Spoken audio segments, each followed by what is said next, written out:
Hi, and welcome to another edition of Theories and Thoughts Podcast with your hostess, Anya. And Fancy. tonight we'll be speaking with Christy Dean, the producer of How Many Frogs Do I Have to? Sorry, I thought I turned my ring off. How many frogs do I have to F before I find my prince? So, So stay tuned.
all right, and we are back. We are back. We are back.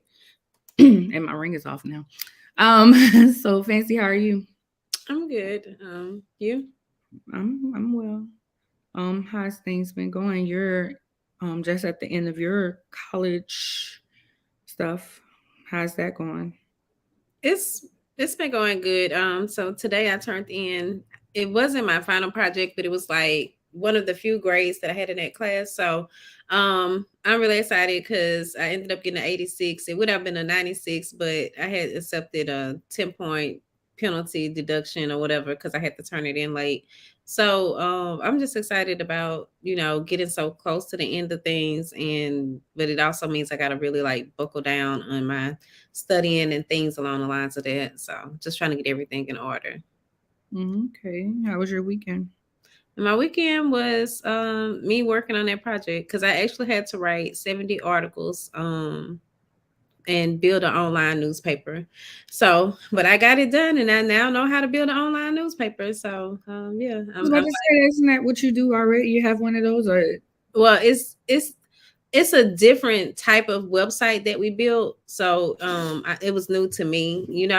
It's a different format. It's not as customized the way our site is right now. So another tool for your toolbox? yep, that's what I said too. So I'm like give me a month. I'm definitely gonna be able to, I can build those for other people. That's my thing. Is what I'm thinking about doing. Well, like if anybody is interested in it, and it doesn't have to be a newspaper, but just along the same style as that, I can still do it. So, but I want to take a minute before we get into your weekend and just acknowledge some of the comments. So I see Lady Tiffany Nicole said, "Happy holidays, Queens." Thank you. Deanna Ward said, "Good evening." Hey, Deanna. Oh, and I see Lady Tiffany Nicole also said, "Hey." Okay. So yeah. So how was your weekend? Um, it was cool. My life is real low key these days. Um, Saturday I went to Sam's though. I hadn't been in Sam's in forever. I have a Sam's card that I just wasn't using. One of my girlfriends had a well, let me back it up. Friday, I went to a trail ride party, holiday party. It was a a free party for all the trail ride groups, which was really nice. I enjoyed myself. Friday, Saturday I went to Sam's and forgot how much I love it. Um one of my girlfriends had surgery, and at Walmart they have the 4 protein shakes, and they're like 7, $8. I was able to get a pack of 15, I think it was, Oh, for like $24, something like that. So I was like, yeah, let me just go to Sam's. It Yeah. was way cheaper. So I got her like two of those and went by her. Then I went and just went by my best friend. Usually we're doing something, we have something to do, like one of her kids' baseball games or I mean football game, baseball, football, whatever. We always go and do something. But I had just told her, I was like, I'm just gonna come over there since I was in her area. So I went by her house and it was real cool. Just when we watched, I was pulling it up on my phone. We watched where the crawdads sing. Most Uh, movies, huh? I saw that. Yeah, most movies and stuff I watch are black movies. I've actually found a lot of black movies on Hulu. Um, this season, Christmas movies, because I like Christmas movies and stuff. But that one was a really good one.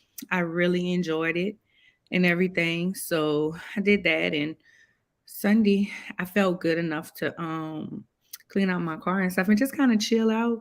And of course I had play rehearsals, so my weekend was, like I said, pretty low key, but it was cool. Yeah. I Just mean, if I could have just had a minute to rest. So it sounds like you at least had some time to yourself, and that's a good thing. I see Deanna said Sam's is the best. And Tiffany Nicole asked, what are y'all doing for Thanksgiving? What's your favorite dish? It's the free snacks for me. Um, well, I'm definitely eating, though I don't really celebrate Thanksgiving, but I will eat. I purchased food and I'm probably gonna be here. Low key, just at home. Um I don't have any plans. I don't really be feeling like being around people right now. Um So I really just be at home. I don't want to go by somebody and then be like, I don't want to be here. And have to drive and I don't want to do all that.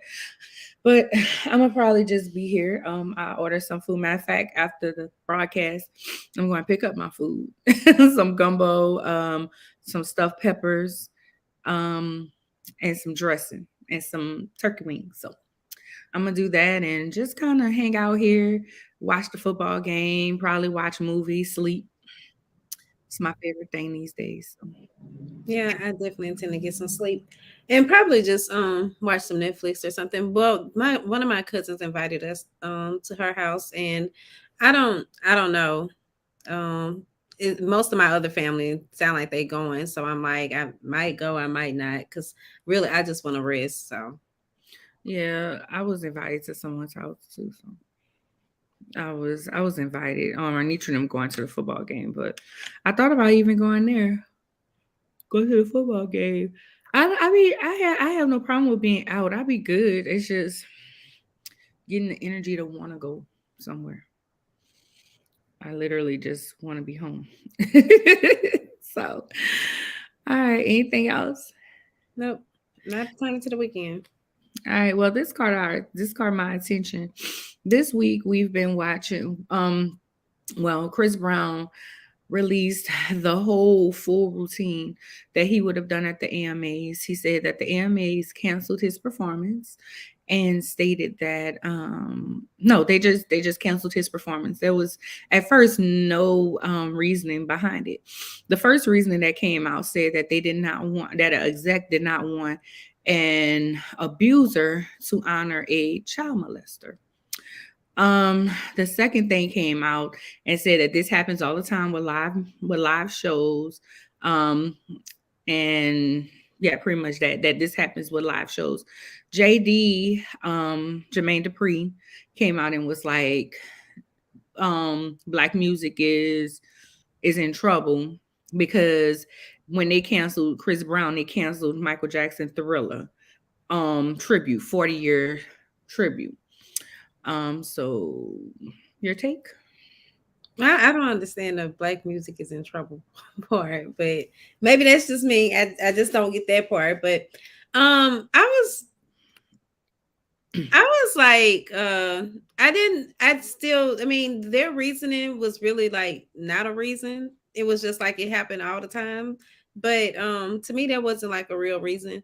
And I'm still trying to understand like where the first reports came from, as far as the ones that were saying that about the abuser, and if that is the case, then to me, like, I kind of agree with how Kelly Rowland has just been saying, everybody needs Yeah, forgiveness I do too. because, for one, he was so young when it happened. I just think, like, in a lot of ways, if he had been older, it would be different. But being that he was younger, I just think that he should be shown some type of, understanding or something. I almost want to say grace, as she said, but I don't think that it's appropriate to, like, just continue to hold it over his head, because that was, if it was any other situation, like, was he even 18? He was Yeah, 18? he was in his 20s. Oh, okay. Because I'm just like, would that even have been on his record if he was, but if he was 18 then? But I still think that's a age where it's, you make really irrational and, decisions, snap decisions that you don't really understand how they will affect you in the long run. So, and if that is the case, I don't think that was a reason to pull the performance, because it was so good from what I saw.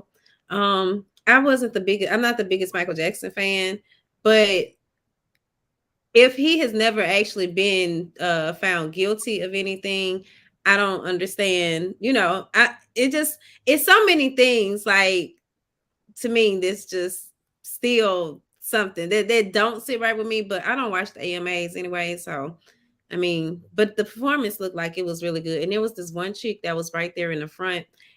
Like, Chris was really great, but also just watching her move, I was just like, oh my God, I love watching people dance. So it seemed like it would have been a really good performance. But what do you think? My thought is, and I go back to my thinking on a whole lot of things. Why are we trying to make white things honor us? Why we didn't make BET do a 40th Thriller tribute? Nobody said nothing. Nobody bat their eyes at BET not doing it. But the AMAs. Why we keep trying to be with people who clearly don't want us when we can build up our own platforms? But BET is not getting the ratings. The Soul Train Music Awards not going to get the ratings that those would have gotten. That they would have gotten. Is Soul Train honoring Thriller? That's where my mind goes every time.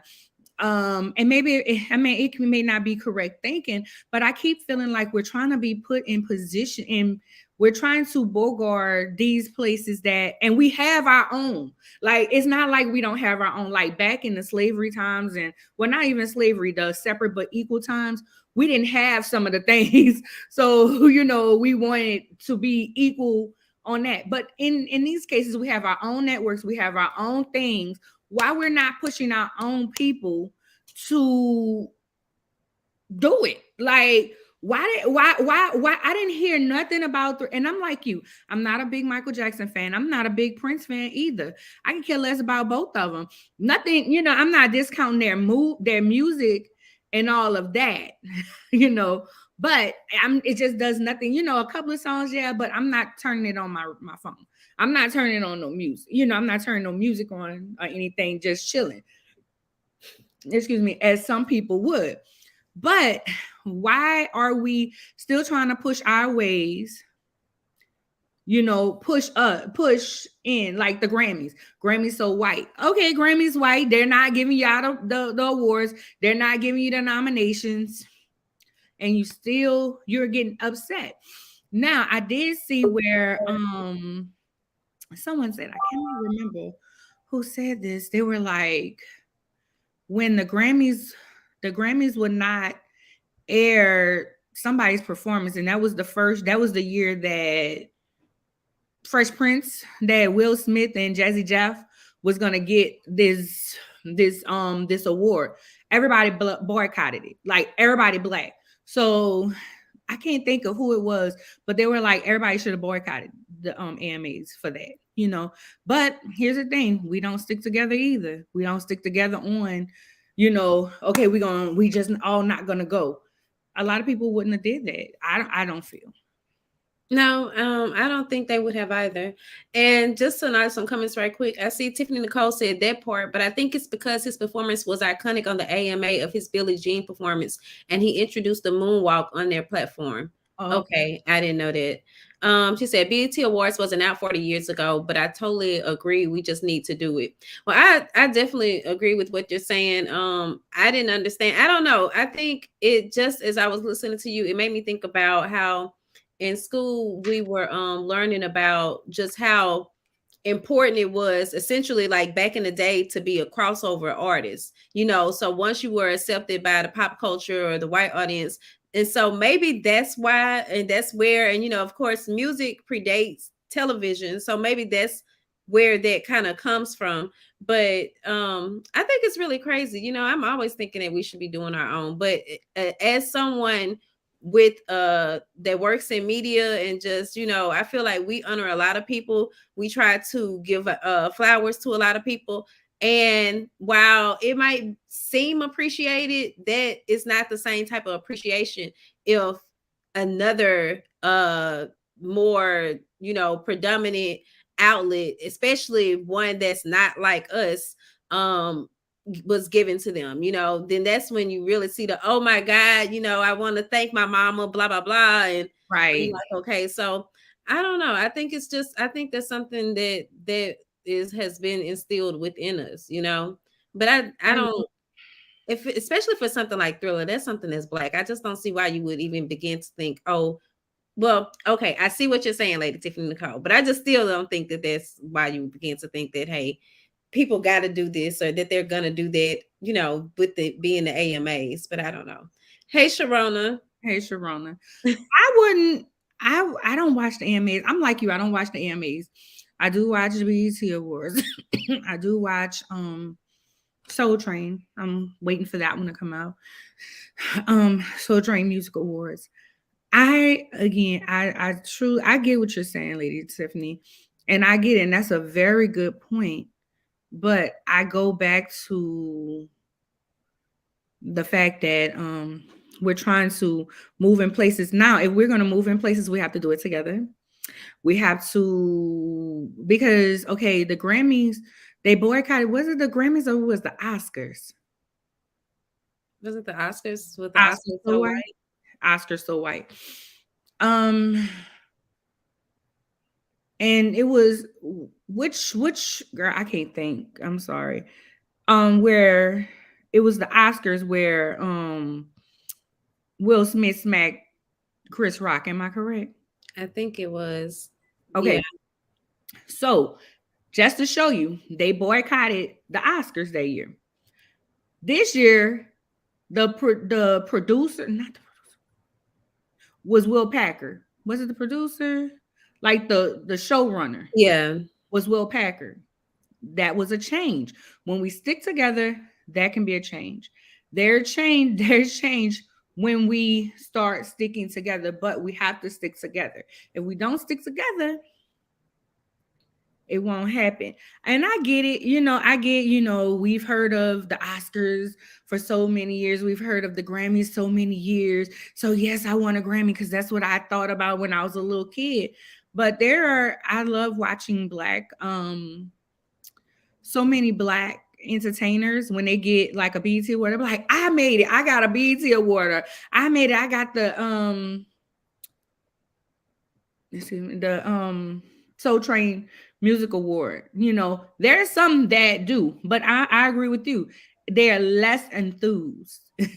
Yeah. Sometimes they're less enthused. They're like, I mean, yeah, I got this, but they really cut up when they get it from somebody other than Black. Well, one last question before we bring in our guest. I'm curious to know, have you ever saw someone like the caliber of Chris Brown on the Soul Train Awards? Didn't Chris Brown do the Soul Train Awards? I don't remember. I've never actually watched one in full. So that's what I was trying to see. I was just wondering, do those type of artists attend those type of events, because they can still have, like, I guess I don't want to say B-listers, but do they be having like A-listers? You know what I mean? Like those type of I performances. want to say yes. They do have A-listers, especially for some of the tributes. For some of the tributes and different things, the Lady of Soul Awards and different things like that. But I can't remember nothing right now. Okay. Well, all right. So we'll be back with our guest, Christy Dean, in just a minute.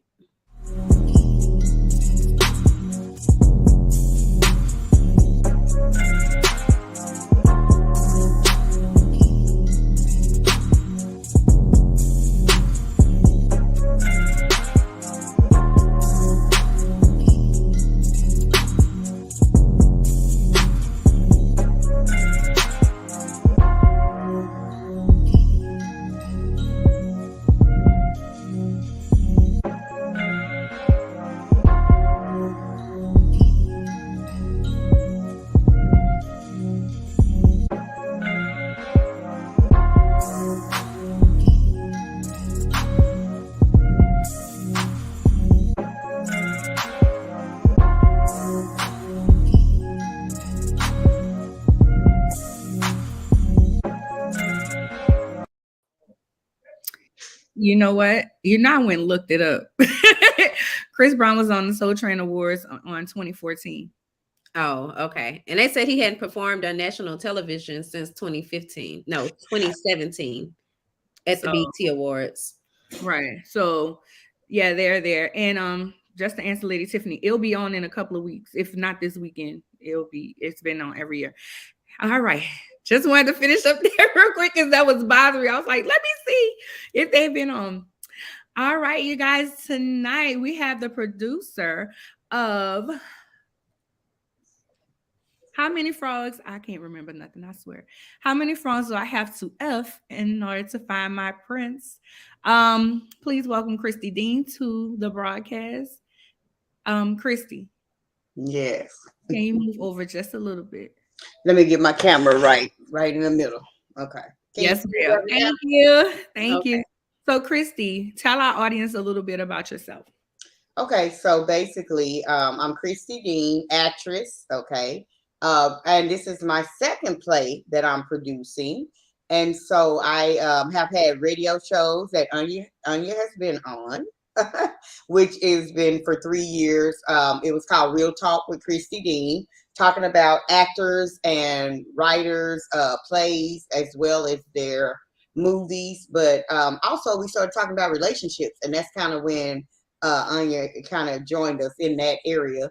And then, of course, I've got my communications bachelor's degree at Paul Quinn College, where I was the queen of my college. So I was Miss Paul Quinn, and all the other queens and Black queens, were in the Ebony magazine. So we were happy to have that monument or monumental moment. And then, of course, now I'm producing another play. This is my second play that I'm producing. I've acted in about 18, 19 plays. And now I get to be extra on movies. I haven't been a main role in a movie. But I do have about 5 to 6 movies that I've been an extra on. So that's a little bit more about me. And this particular story here is about my dating woes and funny stories and things that happen. So I would say it's more of a comedy. It's definitely not gospel. We will not have any singing. I do believe people will be touched by the stories, whether they're laughing, because laughter is food for the soul. So I feel like they'll also be able to relate though too. First of all, I want to call out that you said my name correctly. Oh, I said I have to do it on here. As long as I know Christy, I've been Anya. Nobody else can call me Anya. Only Christy can call me Anya. And Christy is a dynamic actress. We actually met.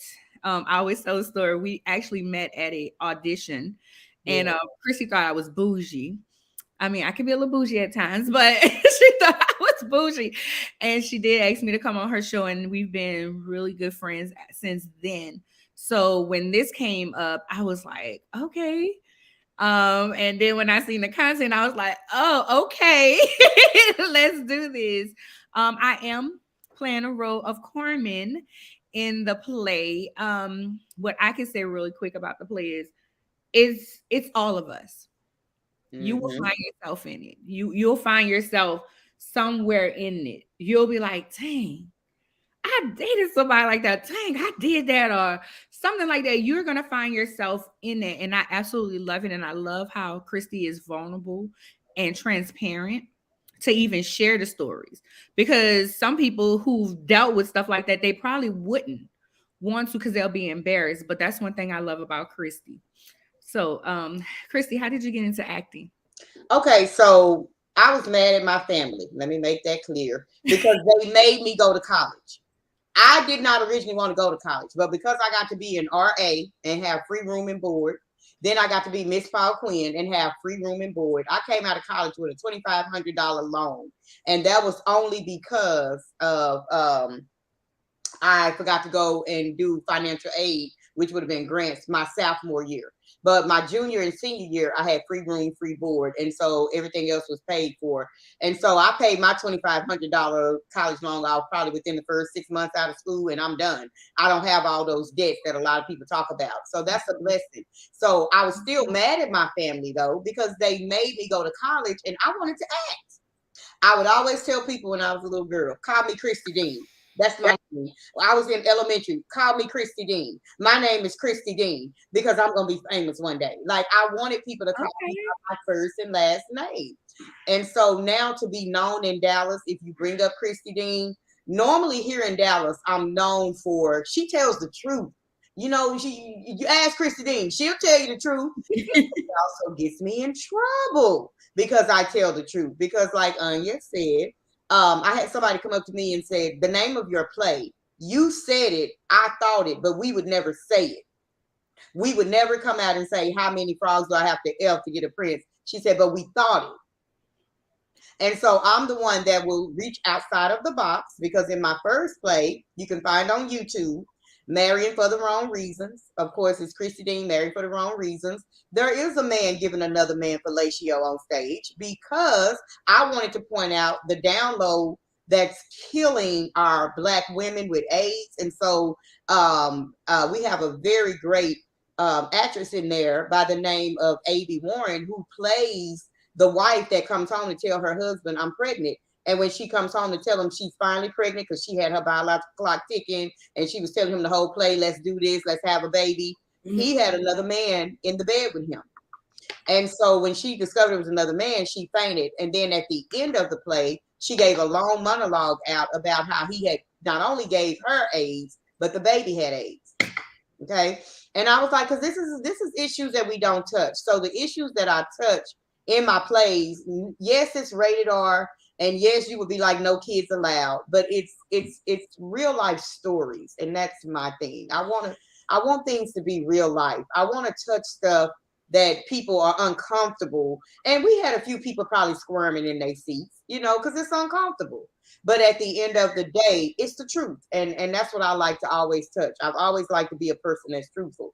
Even when I lie, people will tell you, you can look at my face and tell I just lied. It's hard for me to lie. I don't like to lie. Because I get caught in a lie. I just love honesty. So that's me in a nutshell. So I got into acting because I told my family, you know, I didn't want to go to college. I wanted to start acting. I didn't get to start acting until I got in my 30s. I wanted to start acting as a kid. But unfortunately, because we were poor and I grew up where you didn't have a family that was able to support you, you know, in any kind of way, I wasn't able to act. And then I wasn't able to do theater when I finally moved to Houston with my two sisters because I had to work. So there was no being in theater. I had to pay bills at 15 years old. We were living on our own, 15, 17, and 23.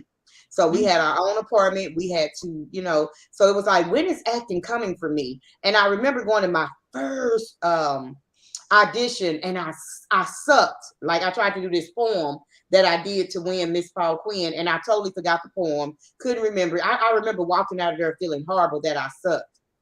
And I was like, you know what, it's okay. And I tried again. And when I tried again, the door opened, and next thing I know, it trickled down like dominoes. It was just like, yes, yes, yes, yes, yes. And I remember going to an audition, and they had 7 directors there. And out of 7 directors, 6 of them wanted me. But I only could be in 2 other plays. It was called a play competition. That's 1-act plays only. Out of 7 directors, 6 wanted me. And that's when it all took off. From there, I was able to do 2. That was the amount that you were allowed. So I did 2 different plays. The first one won first place, won him 2 round trip tickets anywhere in the world, and then also $1,000.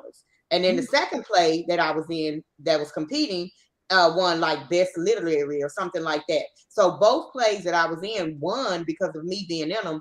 And that was just a, you know, that was like a green flag for me. Go, go, go, go, go. And from there, I just started acting and getting into stuff. Now I do get typecast. And somebody told me, don't be mad about that because you'll always have a job. But I always get typecast to be that angry mother that's about to beat up her son's wife, or that nosy neighbor, because I'm nosy in real life. So they'll be like, you need to be the nosy neighbor. Like I always get those roles of an old lady that comes in and make everybody laugh. And I wouldn't say a Tyler Perry, my dear, but I would get like a Patrice Lovely. You know, she's the one that Hattie Mae. Oh, okay. I would like the Hattie. My show was like, who that is? Yeah, I would get Hattie mixed a little bit with Bam. Because I don't smoke weed in them, because Bam smoked weed in all the Tyler Perry's, you know, movies. But I would get like Hattie Mae. I wouldn't say it's Tyler Perry, Mud Deerish, I'm not the one giving wisdom like that, but I'm normally the one with the punchlines and the funny roles. And the thing that I tell people a lot, Fancy, is that when you have the punchlines and you have the funny role in a serious play that's about domestic violence, or serious plays that's about somebody died of cancer, I have to make people laugh because the play is so sad. And that's a lot of pressure. Yeah. A lot of pressure. But I do it, and I do it well. But I told somebody, I don't want to be put in a box. I want to be the sexy girl one day. I want a sex scene in a movie one day. I don't want to have to always be the nosy neighbor, the funny character, the Hattie Mae, the Bam, the Mud Deer. I want some serious roles. Like, don't put me in a category. But I had a friend tell me that made sense. You will always have a job because they do typecast you. Well, it look like you're gonna have to make your own role to be a serious character. Well, I did in my first play. If you go see Married for the Wrong Reason, that monologue at the beginning is gonna take y'all out of here. No, I watched it. That monologue in the beginning, I had on see-through lace lingerie because I wanted to show that big girls can be sexy too. We do not have to all be skinny. I am a professional playwright, watcher. Let me say that. I go all over the world, countries. I have over 200 programs in my book bag, and I have to show it to Anya one day because I'm telling you, I have programs. I go all over the world since 1997. I've been going all over the world to see plays. So I see a lot of plays. I have over 200 programs. I'm still going to see plays. I still travel the world. I still go out of town. I consider myself and deem myself a professional play watcher. And at one point in Dallas, before I did my own play 4 years ago, I was a play critic. But because I kept stepping on people's feet by saying I did not enjoy that, you had a repetition here, this didn't, it caused a lot of chaos. And so once I put on my own play, I had to come to the realization that when it's somebody's baby, you don't want to say your baby was ugly. Right. Right. They don't like that. Right. I had to stop because I was hurting a lot of feelings. But people will tell you in the industry, and it's so funny, they come to me and say, I just want to ask you how I did. But they're going to ask me privately. And now I try to tell people, I'm not saying nothing. They be like, please, please. I'll be like, no, because people ask that, but they don't mean that. Like, if you don't have a good answer and you don't be a butt kisser, you know what I'm saying? Then they're mad that you didn't give them the answer that they wanted when they asked you, how did they do? So I had to learn how to keep quiet and no longer be a professional play critic because I was giving grades that everybody wasn't happy about. Well, I'm curious to know, just kind of going back a little bit, but how does a play, like I've seen some plays in real life, I think, but how does a play be rated R? Like, okay, so mine is for mature audiences only, and mine is rated R because of content. Remember my first one, I told you another man was on stage giving another man fellatio. If you don't call that mature audiences only, I don't know what to tell you. Now, I will tell you this. I have been to Tico, Bishop's Art Theater, and they actually had naked men on stage. It was a gay or, a pride competition instead of, like I say, the 6 plays that compete. Mm-hmm. And so it was LGBT community. And when I tell you I had never seen naked men on stage, and I was like, oh, wow. Like, they were raw, naked. And that was my first time seeing this is for mature audiences only. For real. You could not have kids in here, and dingalings was everywhere. Thank goodness they stayed soft, I guess, because I don't know what we would have done if they would have got hard in our face. But it was like, these men are in bed with each other. I don't see anything getting more rated R than that. Now, we did have a good friend of mine, Jason Ivey, that did a play called Pandora's Box. Oh, Jason Ivey, I know him. And that play was rated R. And then we had like Ty Ford do a play even that was I think it was called Forbidden something, and that was rated R. So basically, rated R would now be you have someone with lingerie, you have someone showing their body, you have a lot of cussing, because that's definitely going to be for mature audiences only. So that's how you come up with a rated R play. I know a lot of people that see plays fancy, they like, I'm used to singing and gospel, and we happy. Every play is not gospel, and mine's never a gospel. I could never have my plays at a church. Okay. No, we can't have this one. We're not gonna be able to have that one at no church. We couldn't have the last one at a church. Not with a man in the bed with another man and doing that. We couldn't have that. So my plays are what you call for mature audiences only. This is because it's heavy content, but it's mainly because what makes it rated R is because it's cussing.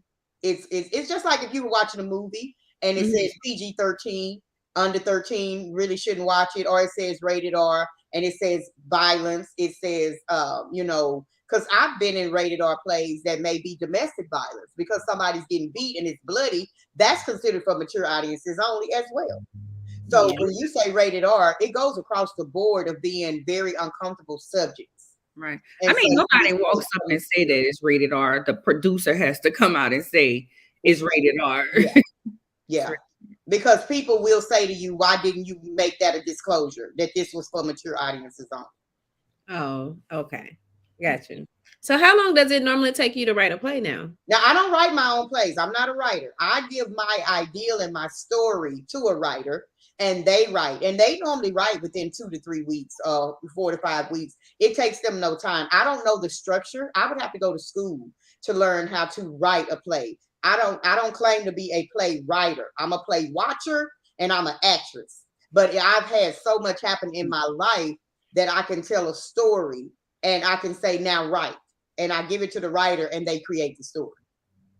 This is actually the first I've heard of this format. I mean, I totally understand it. I guess I totally understand it, but it's just different. I've never heard anyone say that before because I've edited a play before. It was a lot of years ago, but just, so I've even been labeling you as a playwright. So I'm glad to know that. Okay. No, I don't tell people I'm a playwright. I just tell people it's my stories.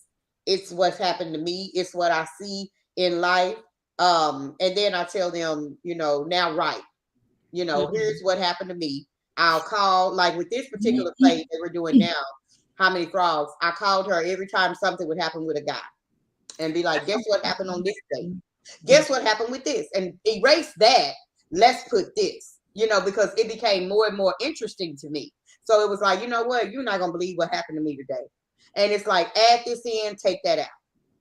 And that's what they do. They put it in, they put it together, and then they present me with a script. I read it, and I tell them, this is exactly what I'm looking for. And then we go from there to have auditions, and then you cast, and then you have rehearsals, and bam, after a while, you have a play. I was gonna ask you, how did you pick the stories? Because well, that was the thing. I was originally with stories. Like one story that's now boring to me, is that the guy left me outside. Okay, I met him online and he said, come to my mama's house. I'm going through a divorce. I live with my mom in a big 2-story house in DeSoto. I'm in Cedar Hill, so that's right next to me. So it's raining outside, it's cold. And I go to the door and he was like, well, my mama say you can't come in because she don't know you since I met you online. So stay right here, I'm gonna go get my jacket. Now while I'm staying right there, I'm freezing cold at the door, right? So I go get in the car and turn the heat on because I'm like, this is crazy. And he comes to the car and say, now take me to your house. Well, guess what? My son was here. And if anybody know me, they know I don't let men around my son at all. Now, that's one thing I can say I got right, y'all, in the whole dating field. You will not get to meet my child. That is a big no-no. Unless we are really serious, where I'm with you every day, that's the only way you'll meet my child. But you will not meet my child just because we had a date. And so I told him politely, no, thank you. Get out of my car. And you have a nice night. And he kept blowing up my phone my whole way home. And I made it home quick because, like I said, it's right next door. And he calls and I'm like, what is it, bro? And if I call you bro, that means I'm pretty mad. And he was like, I just want to know that you make it home. Look, I made it home. I have nothing to say to you. So I'm saying that to say I took that story out because that's now boring compared to the other stuff that happened to me. It was like this man left me outside and said his mama said he can't have no company. So then he calls me and say, why don't you come on a Sunday after my mama and them and daddy get out of church and just sit with all of us? Sir, I don't even know you. Why would I want to sit with your mama and your daddy? Why would I want to meet your mama? I don't even know you. And your mama already judging saying you met me online. You better not bring me to her house. So yeah, he left me outside in the cold to go get a jacket. And it was like, no, that was one of the stories I told her to tell. But as I kept progressing with the dating, I was like, oh no, that story is nothing. Take that one out, put this one in. That one ain't got nothing on none of these stories. That's what I'm saying. That one is boring. That one is boring compared to all these other stories. Baby. Yes. So, finding the right actor. I'm sorry, did you have something? Mm-mm. Finding the right person to play the part. What goes into that? Okay. So now let's go from my first play, which was not based off of my life, but it was based off of what I believe. Okay. So my mom married, okay, my dad married one time. That was my mom, and they had me. And I have two sisters that are older than me. And he always said I got three girls. He takes responsibility for all of us. Okay. Mm-hmm. But they had me, right? And so then my dad never married again once they divorced. However, mom is on husband number 6. And I say all the time when the song come on, my sisters laugh. She don't cook, she don't clean, but let me tell you, she done got 6 rings. I say that every time that song come on. She don't cook, she don't clean, but let me tell you, somehow she done got 6 rings. And so with mom being married 6 times, my first play on YouTube now, you can go see it, Marrying for the Wrong Reason, was because people don't marry for love anymore to me. And it wasn't even about my mom's story. It was about 3 different stories I saw. One person got married because they had children together. I was like, we're not in the 40s or 50s no more. You don't have anybody with a gun to your back saying you got to marry my daughter because you got her pregnant. Why would you marry just because you had a child together? Then I had a story of the woman got married for her money instead of the man getting married for his, because something about this new generation of men, I don't know who taught them that women are supposed to take care of them, and they need to make sure you're on Section 8 so they can live in your house with you. They need you to have food stamps. They eat your food. They need your car while you're at work. They at home flirting and doing whatever they're doing. I don't know where this generation of men came from. Okay. And so I wanted to prove that not only do women marry men for their money, but men are now marrying women for their money. Mm-hmm. So that was another wrong reason. And the third couple got married. Like I say, he was gay. And he married her to be his beard, which means that he wanted to hide that I'm a gay man. I'm down low, so I'm going to marry you to try to prove I'm not gay. Right. And this is happening all over the world. This is not just a Dallas thing, a Texas thing. This is a worldly thing that people are marrying now for every other reason other than love. And that's why I wanted to tell that story. Okay. That's my first play. So casting for that one was just simply, let's find some people that make good chemistry together, because now you got couples and you want people to look good together and to fit together. So that's how you pick for couples. And then for my own play, since it was about my life, I had already told them, Fancy, if y'all can't find somebody that can really, really play me, I'll play myself, because I am not going to allow, like I need somebody that can truly say, this is Christy Dean right here.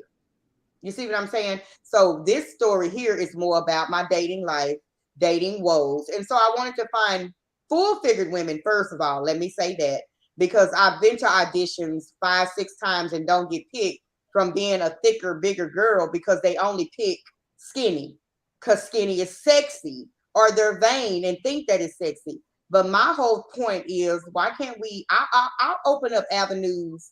I think like Tyler Perry said, I open up avenues for full-figured people that somebody would never give a chance, because you have hips, because you have a butt, because you have thighs, because like, I feel like that's discrimination. And I created that own role, like I said in my first play, of, you know what, I'm going to wear something sexy. I'm going to put on some lingerie, because we can be sexy too. So that's what I like to do, is make sure I'm giving a lot of full-figured people these roles.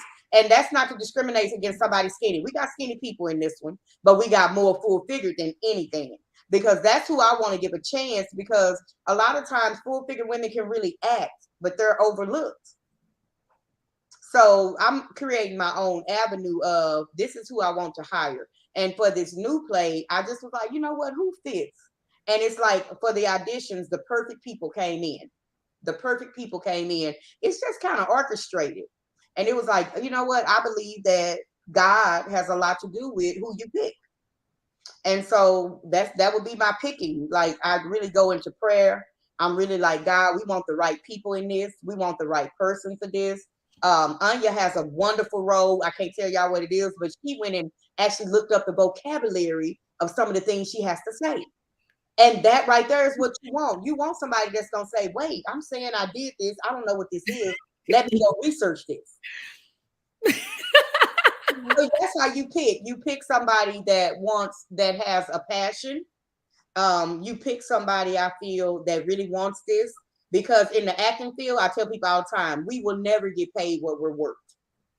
The gas that you spend, if you have to go grab something to eat on the way, which is why I always feed my cast, because I don't want you to have to grab something to eat on the way. Come on and I'll feed you every rehearsal, because of the fact that I can't pay you what you're worth. And as an actress and actor, I think we don't get what we're worth. We don't get what we're worth. But we definitely have to do it because there's a love for it, because it's not a lot of money in it. A lot of times I volunteer and still work for free, especially when you're an extra in a movie. You don't get paid to be an extra. You just get credit. Yeah. So that's how I think you pick it and how you do it. You got to be able to pick somebody that has a passion, that says, I will do this and I will even do this for free, because you pay them. It's not what they're worth, because like I said, time, gas, having to come to rehearsals, it's tedious. It's a lot. But you have to find somebody that says, I'm in it for the long run. That makes sense. Yeah. So that's how you pick. You be like, okay, this person is very passionate about their craft, because acting is a craft. A lot of times you want someone experienced, but I like I say, full figure women, I also give people a first time. If it's your first time, I'm not going to look at you and say, you don't have a resume, you don't have a headshot, I would never hire you. That's not me. I want to give you your first shot. I gave Avi Warren her first shot and she killed it in my first play. She had a wonderful monologue. So that's what I want to do. I want to give people that other people wouldn't give a chance because of how they look, how they're shaped. That's me all day long. Let's give these people a chance, because we can show y'all, we can put on a hell of a show. Yeah. So do you have because I'm just I guess thinking about the plays I've seen, though I know you told me it's not a gospel play by any means, but do you have like props and like a setup? You all have all of that? We have a setup. My first play, if you look at it, Married for the Wrong Reason, it was an awesome stage for it to be a first play, but it was only because it was my first. But the writer, she had done of many plays, and we passed by the furniture shop tonight, and I told my friend guy, I said, you know what? That's where I got my furniture from. And it was like just $250 to get a chase to my son's bed. And then we got a footstool to it. And then we had got like a headboard to it that matched the chase. And then, of course, we had furniture, living room furniture, and kitchen furniture, tables. And then the walls were done by my director, David Kemp. He painted them, put molding on them, and then we put them up. So when I say that, to say your setup is probably always going to be different. Now, with this play, I'm hearing we're not going to have walls. We're going to do a more theatrical type thing. I've never seen that before. So I'm excited that my writer with this one, she has her master's in theater. Mm-hmm. So she'll be bringing the theatrical part to this, which would be more so what you would go see that probably wouldn't be Black people. And I want to see it. I want to see how she's going to pull this off. Like, I'm so excited. So that's the way we kind of, we put it together. Like I say, once again, I don't know how to decorate a stage. Like I told the director yesterday that stood in for us in rehearsal that we're going to have all Black. And he said, no, Christy Dean, the eyes are going to, you have to have color on stage. I didn't know that. So this is going to be experience for me to learn. Because with my first one, I had somebody that did everything. With this one, I'm helping, but I don't know anything about how to set up a stage. So I'm just like, I did my garage, and Anya can tell you, I told them, y'all come out and look and see what I did, because I had put in my mind what I thought it would look like. But I'm not a decorator by far either. I don't know how to set up a stage. So all of this is learning experiences. But it sounds like just your attitude and, the way that you put time into this, it sounds like you're going to do well with it, and you'll just be continuing to grow. That's how it sounds to me. I'm trying. I still don't consider myself like a play writer, even though people say, oh, she wrote the play. And it's like, no, I produced the play. But Right. I consider myself a producer with it now being the second play because now since COVID, prices of everything has gone up. Okay. My first play, I got away with a little bit. I mean, we got to do a little cheapness 4 years ago. Now nothing is cheap. I'm sorry. Nothing has been cheap in this journey. Nothing has been cheap in this journey. Like prices have spiked tremendously since 4 years ago. Yeah. So I consider myself a producer at this point because I'm like, I'm feeling the burn of having to come up with the finances to make this happen. Right. But Honestly, it's not a bad burn. It's to the point of I wanted this, and anything you want is worth working for. You have a dream, you live it. But dreams are not free to live out. Living out your dream costs. You can't just go live your dream and not pay something. The right. baby said it costs to be alive. Like, Yeah, it costs. But the thing is, it's a joy. It's a joy. I'm paying my actors way more than I did for double what I did 4 years ago, really. So it's a joy that I'm like, okay, this time around I got to come off a little bit more money, but I have some excellent team that's going to help me set up that stage. We already picked our people that auditioned for us. They came in and killed it. We knew exactly what role we wanted everybody to play the day they came in. I mean, like it was a really awesome experience, and it has been. Now, can it be tiresome? It can be, and I'm not gonna lie to you. When you're doing something that is touching other people or that's gonna be a powerful message, the enemy is coming quick, and he's gonna try to get in your people. He's gonna try to get in you. He gonna make you sick, your child sick, your car acting up, your like all kinds of stuff goes wrong, right? But this is all the woes that come with putting on a play. Yeah. I can honestly say that everything is good. Like Christy said, Christy cooked, and it's not no, oh, we gonna have some fried chicken. I'm going to get this. No, she made chicken and dumplings yesterday. She made real food. So, and she know I cut up if we don't have a salad.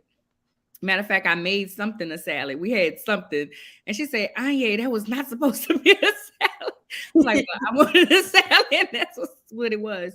So it is truly an honor to Yeah. be a part of this play. Even, like I said, I always tell people, she called me bougie and thought I was that, but it's all in fun, whenever I tell Yeah. people that, and for us to be here now and me being a part of her production. So um I'm sorry. Chrissy, do you have anything else you want to say before we? Yeah, she mixed that salad, y'all. That was so funny to me. I actually made enchiladas, and it was supposed to be lettuce topping, tomato toppings. You know how you go to the restaurant?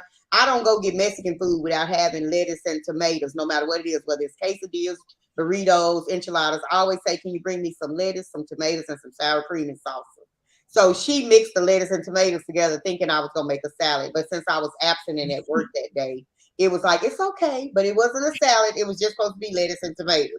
I wish we had just grabbed the cheese out the refrigerator and just threw the cheese on it, and everybody would have thought it was a salad at that point. Lettuce, tomatoes, and cheese.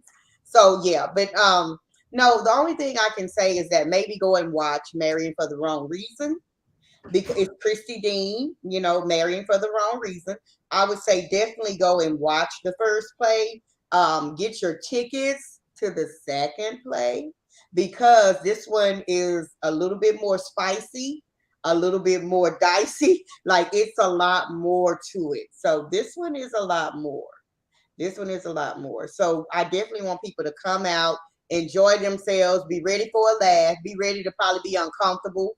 Because if it's some of your dating stories, it's probably going to make you a little uncomfortable. But at the end of the day, sometimes truth hurts. If you see yourself in the play, let's laugh at what we see of ourselves. I would want people to come out. I definitely have been telling people it's a comedy. It's a comedy. It's definitely a comedy. It's It's definitely a funny. comedy. I mean, they have seriousness in there, but it's a comedy, and like I said, I think everybody will find something. Something in there. I think every woman that has not been married all her life will find something she went through in her dating life before she got married. So that's why I tell people it's not just for single women. Oh, I definitely want to say it's not male bashing. I do not believe in male bashing. You will never hear it come out of my single mouth, being single, all men are dogs. Ain't no good men left out here. You will have what you say, and I know that. You will never hear me say that. And this is not a male bashing play. I know people are saying, is it for women only? No, we have a wonderful man in here that's going to give men hope. So it's not for women only. It's not male bashing. We're not coming together. And I would never do that. I would never, never, never say all men are dogs or there's no good man left out here. I don't believe that. And I can't say that or let that come out of my mouth because I'm strongly a spiritual person that believe you should have what you say. Right. So we're going to have a successful play. Yes, we're going to enjoy everybody coming in. You can get tickets for $25 flat if you want to get it from one of the cast members, or you can go online to Ticket Leap and type in how many frogs, and you'll be able to get the ticket for $25. And I think it's like a $250 fee or something like that. So if you don't want to pay the fee online, you can get a flat ticket from me. You can get a flat ticket, flat rate ticket from Anya. Like all you have to do is just let me know you want one, because that's the only time I'm gonna go get one, because I don't want to be responsible for money. You know how you get like and then every like, wait, how many did I know? If you tell me you want it, I'll go and get it, but I'm not getting a whole bunch. So. Right. So you can buy tickets, and it's December 4th, of course, like she showed, on a Sunday. It's at 5 p.m. And it is for mature audiences only. So this time around, guys, we're asking, please don't bring any children. Please, it's not children material this time. It really is raunchy, and because of what's in it, we'll laugh, but we don't want children in there. And our first one, you're gonna hear a baby talking in the background. You will hear that because somebody did bring an actual 1-year-old to my last one. So we're gonna ask this time that you not bring children. Right. Well, thank you so much, Christy, for joining us tonight, and we're going to see you later. Okay. Thank y'all so much for having me. Peace and blessings. I just love her. You see how straight and to the point and how truth-telling she is, and that's how she is, so you can't even be mad. You have to just, you just be like, well, that's Christy, and Christy going to tell you what it is, and you'll never have to guess what she thinking because she going to tell it, so I love it. Anywho, you can find me at www.ladyceo.com, lady spelled with an I, CEO. On Instagram, it is lady.ceo. Pretty much everywhere is Lady CEO, lady spelled with an I. Okay, and you guys can find everything Swagger Magazine at swagger.net or swaggeronline.com. All of our social media is Swagger Magazine, and then of course all of my social media is Fancy Swagger. And yeah. Okay. All right. Bye, y'all.